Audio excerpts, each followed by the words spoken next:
Hey, Robert Reynolds with Digital Rodeo and DRTV, and I'm catching up with none other than Tiffany. How are you? I'm fine, thank you. Great. You know, it's so funny to see somebody on the news a week or two back and then have an opportunity yourself to sit down with them and interview them, and that's what's happening right now. I'm so excited to be here. Thank Yeah, you well, very great. much. Well, thanks for being with us. I guess I lost track of where you were creating these days. I knew that you were creating some new music, and you did that crazy piece with the Mega Python versus Gatoroid. that's the movie right, for sci-fi. Yes, Mega Python versus Gatoroid. It's a long title, so Yeah, don't feel yeah. bad. I laugh every time I say it because Yeah. how can you say that seriously? Really? Yeah, you really You know? can't. and so it was just a couple of weeks back that I was watching this funny piece, and so here we are, and I'm so glad to realize that you're a neighbor. I You am. Yeah, you're in White House. Yes, I am. I love it out there. I have 8 dogs, so I need the acreage. Yeah, So we have all this acreage, and it's a lot to upkeep, I have to say. Oh, I'm the same thing, Coming yeah. from California, where it was like you could see your neighbor, Yeah. right out your bedroom window. Yeah. But I needed the space. I love the people. I love Nashville. It's my second time living here. So I've been itching to get back since I left probably about 1996, 97. And nothing was going to do me but to move back here. It took me a while, but I'm finally here. Been here 3 years. Well, welcome home. Well, thank you. Yeah, indeed. And so, is your current work, your current music, is it out now or coming out? It just came out. March 1st was release date, so I'm my proud new baby. 10 years in the making. It's taken me 10 years to do this album. I always wanted to return back to country. People don't know I started off in country music. Mae Axton was the first person to bring me here to town when I was 10. Wow, I knew Mae. I knew Mae. She was awesome, right? Yeah. But I was 10 years old and no one wanted to sign me at 10. And I went back to California.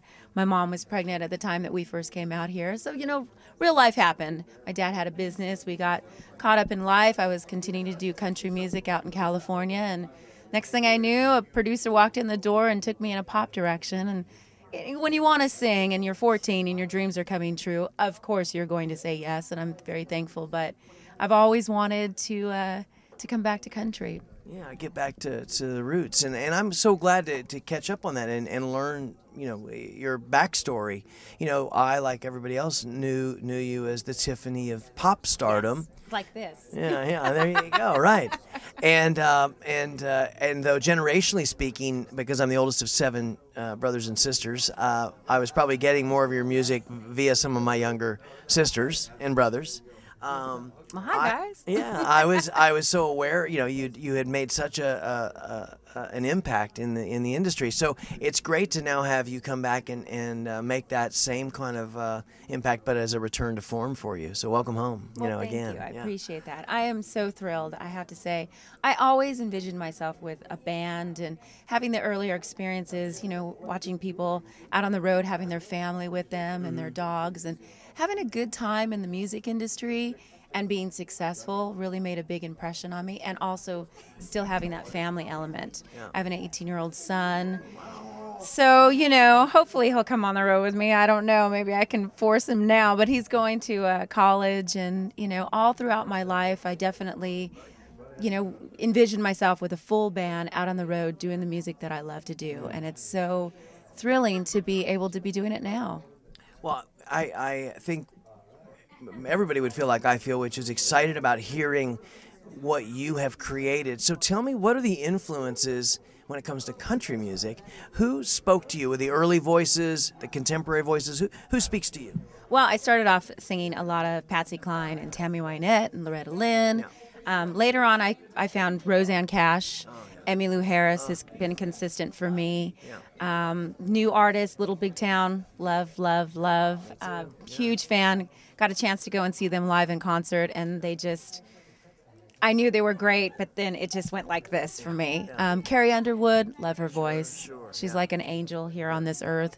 So, I'm somebody that being in Nashville, you could just go out every night of the week from famous, successful artists to people who are up and coming, to people who are just happy jamming down the street, And there is so much talent. It keeps you up on your game. It keeps you humble. I agree.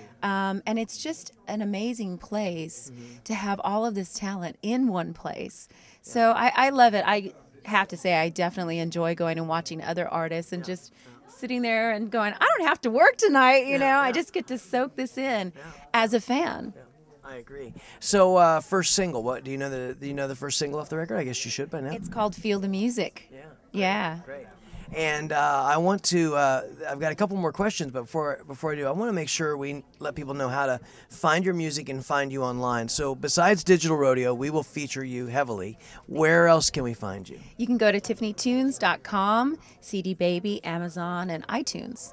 Check out the new stuff. Do you do the Facebooky stuff and the? I have a Facebook. Yes, definitely. I'm totally full right now because I did the personal Facebook, but I am gonna have just a regular Tiffany Facebook. The problem with that is I like to talk to you guys. I like to talk to the fans.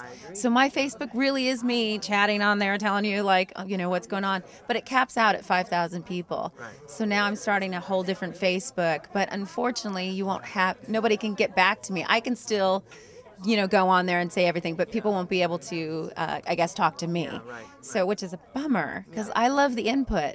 Well, we'll look to seeing a solution with that. In the meantime, at least we know you're out there and that you care, and we can remind the fans that you want to hear from them. So. Oh yeah, I love that. I mean, people come up to me all the time after a show and go, can I talk? And I'm like, come on over here. I know. Again, that's my country experience. Being 9 and 10, it was all about the fan. Right. You're never bigger than the fan. You do the music for the fans. That's right. So I've kept that, thank goodness, my whole life. My fans are so awesome. They're willing to take this new musical journey with me. I'm getting new fans, which is always great for an artist, just to continue to broaden the fan base a little bit. And, I just can't wait for people to hear the new music. I'm excited already. Now, before I let you go, here it is. I'm watching TV the other night, and I see this incredible, crazy title. It's the Mega Python versus the Gatoroid, and then that long rumored battle between you and Debbie Gibson. That did not exist. We were not enemies. No. Right.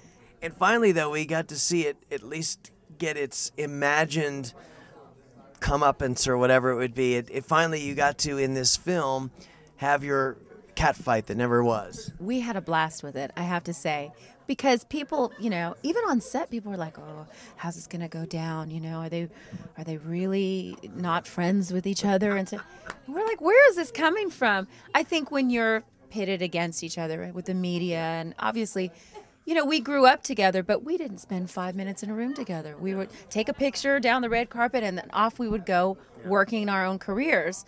So that's been the funny thing about it. We have mutual friends all throughout our adult life, but never really got a chance just to hang and be girlfriends, and this movie actually provided that. But definitely when it came to the cat fight, I'm more of the tomboy, I have to say. So I was like, "Come here, girl," and she is just so glamorous and beautiful. That's the country girl in you. But we had a really good time, and I was like, there's some pinned up aggression here, and she's like, "Oh, really?" And I'm no, I'm just kidding. Hello, So we had a really good time. We wanted to do most of our own stunts.